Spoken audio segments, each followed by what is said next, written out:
আসসালামু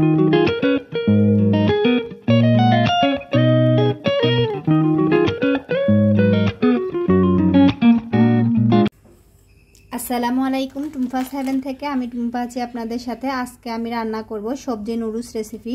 তো আমি এখানে নিয়েছি কিছু সবজি কুচি করে নিয়েছি। এখানে আমি নিয়েছি বরবটি, এটা মেজারমেন্ট কাপের 2 কাপ আমি বরবটি নিয়েছি, এভাবে কেটে নিয়েছি।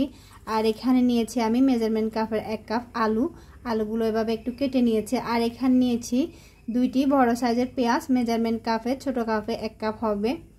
এখানে আমি নিয়েছি গাজর, এখানে একটি বড় সাইজের গাজর নিয়েছি, এটা কিউব করে কেটে নিয়েছি এরকম করে। এখানে 2 কাপ মেজারমেন্ট কাপে 2 কাপ গাজর হবে, রেগুলার যে কাপগুলো আছে এগুলো 2 কাপ হবে গাজর। আর এখানে সাথে আমি নিয়েছি 4টি ডিমগুলো নর্মাল ফ্রিজে ছিল, আমি কিছুক্ষণ আগে বের করে রেখেছি।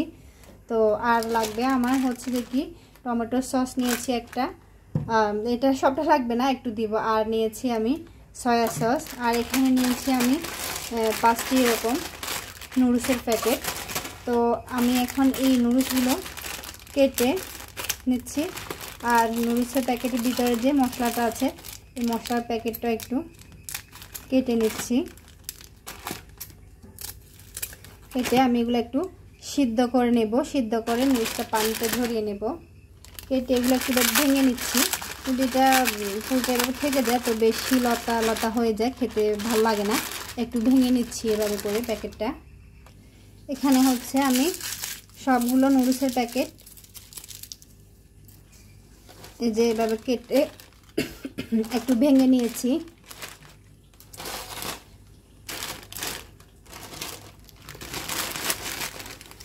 যে সবগুলো নুডলসের প্যাকেট কেটে ভেঙে নিয়েছি। আর এখানে হচ্ছে যে মশলাটা রেখেছিলাম, মশলাটা সবগুলো এভাবে একটু নিয়ে নিচ্ছি। মশলার প্যাকেটটা খুলে যে সবগুলো মশলা কেটে নেওয়া হয়ে গেছে। এখানে যে মশলা হয়েছে, এখানে আমি নুডলস সিদ্ধ করার জন্য আগে থেকে একটি পাতিলে কিছু পানি দিয়ে দিয়েছি ফ্রাই প্যানে। তো আমি এখন এই যে নুডলসগুলো পানিটা যখন ফুটে এসেছে তখন আমি নুডলসটা দিয়ে সিদ্ধ করে নেব। এখানে নুডলসটা আমি দিয়ে দিচ্ছি।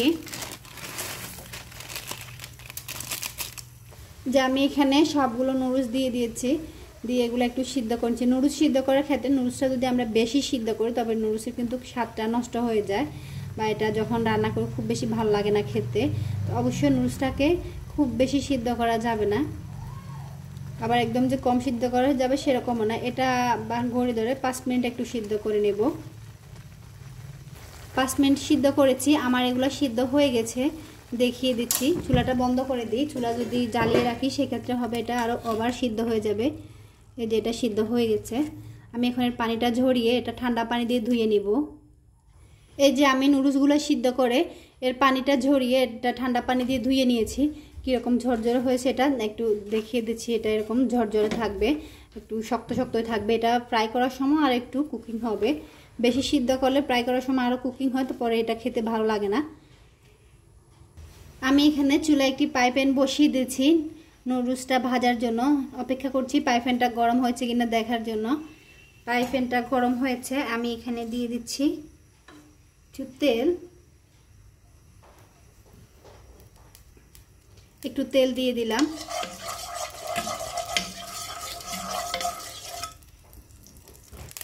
এখন আমি এখানে দিয়ে দিব ডিম, যে ডিমগুলো আগে থেকেই নামিয়ে রেখেছিলাম সেগুলো দিয়ে দিচ্ছি। আমি সবগুলো ডিম এখানে দিয়ে দিচ্ছি। এখন এখানে দিয়ে দিচ্ছি হালকা লবণ। এখন এই ডিমগুলো একটু ভেঙে ভেজে নেব, ক্রাম্বলের মতো করে এখানটা একটু ভেজে নেব। এটা চাইলে বাইরে গুলে তারপরে যায় ফ্রাই প্যানে দিয়ে এটা ভেজে নেওয়া যায়, তবে সেক্ষেত্রে আমার কাছে মনে হয় ভালো লাগে না। আমার কাছে এভাবে ভেজে নিলে একটু বেশি ভালো লাগে, খেতেও ভালো লাগে, দেখতেও ভালো লাগে।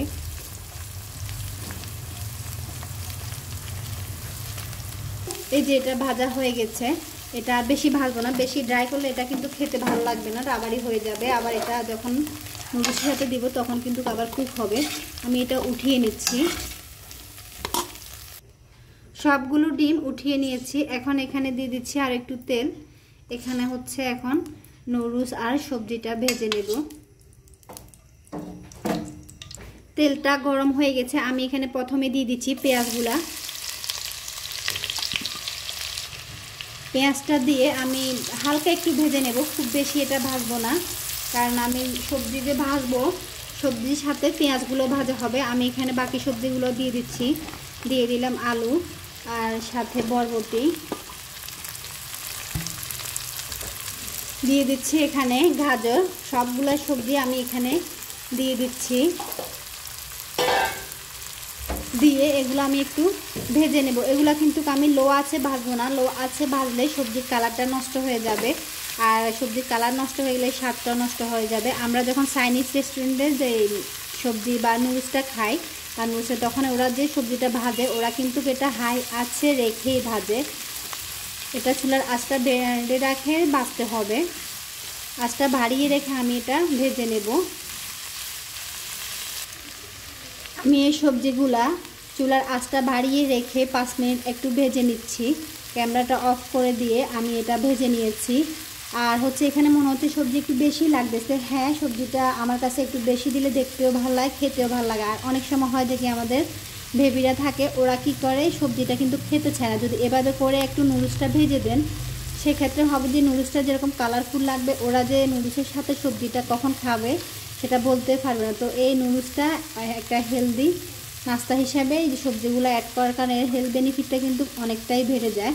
তো আমার কাছে অবশ্যই এভাবে ভালো লাগে। আপনারা চাইলে সবজিটা কমিয়ে বাড়িয়ে দিতে পারেন, বা চাইলে এখানে আরও বিভিন্ন রকমের সবজি অ্যাড করতে পারেন। তো আমার কাছে এই সবজিগুলাই ছিল, তো আমি এগুলা দিয়ে করে নিচ্ছি।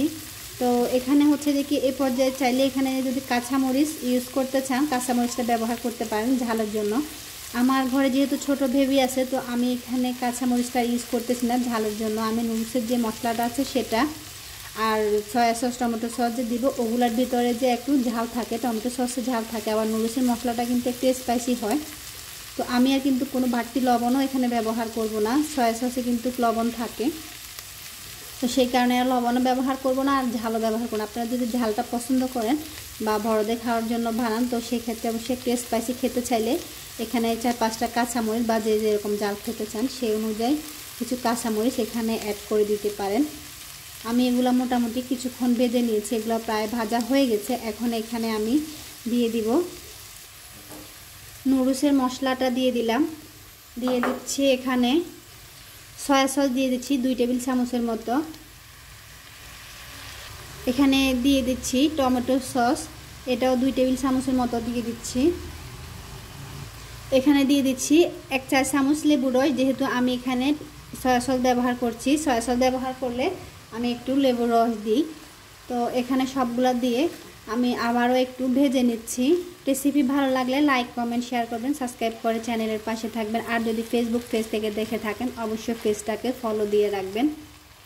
আমি এখানে খুবই সামান্য পরিমাণে লবণ দিয়ে দিচ্ছি। এখানে কিন্তু লবণ দেওয়া দরকার না, যেহেতু সস ছিল আর ছিল যে কি হচ্ছে নুডলসের মশলা, ওটাতে প্রচুর সল্ট থাকে। তো আমি এখানে কোনো জিরার গুঁড়া বা ধনিয়ার গুঁড়া, আবার হচ্ছে কি হলুদ মরিচের গুঁড়া কিন্তু ব্যবহার করব না। হলুদের গুঁড়া, মরিচের গুঁড়া ব্যবহার করলে স্বাদ এবং কালার দুইটাই নষ্ট হয়ে যাবে। আমি এখন দিয়ে দিচ্ছি এখানে নুডলস,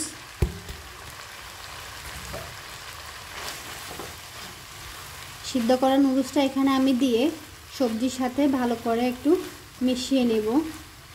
এটা সবজির সাথে 2-3 মিনিট একটু রান্না করে নিলে হয়ে যাবে, আর বেশি এটা রান্না করার দরকার নাই, যেহেতু নুডলসটা সিদ্ধ করা আর সবজিগুলো আমি অনেকটা সময় নিয়ে ভেজে নিয়েছি। আমার সবজিগুলো ভাজা হয়ে গেছে, তো এটা আর বেশি কতক্ষণ কিন্তু রান্না করার দরকার নেই।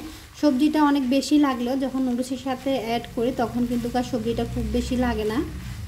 যে এখন এখানে দেখে মনে হচ্ছে না যে সবজিটা খুব বেশি হয়েছে। আমি এটা সবজির সাথে ভালো করে মিশিয়ে নুডলসটাকে একটু 1 মিনিট নেড়ে ছেড়ে মিশিয়ে নিয়েছি, মিশিয়ে এটা একটু রান্না করে নিয়েছি। এখন আমি এখানে দিয়ে দিচ্ছি আগে থেকে ভেজে রাখা যে ডিমগুলো আছে, সেই ডিমগুলো আমি এখানে দিয়ে দিচ্ছি। এখন এটা শুধু একটু নেড়ে ছেড়ে মিশিয়ে নিলেই তৈরি হয়ে যাবে আমার এগ সবজি নুডলস আর ডিম সবজি নুডলস। তো আপনাদের যদি রেসিপি ভালো লাগে, তো আপনারা অবশ্যই এভাবে বাসায়, যদি এই রেসিপিটি ভালো লেগে থাকে বাসায় অবশ্যই তৈরি করবেন। আজকের মতো এখানে বিদায় নিচ্ছি। আল্লাহ হাফেজ।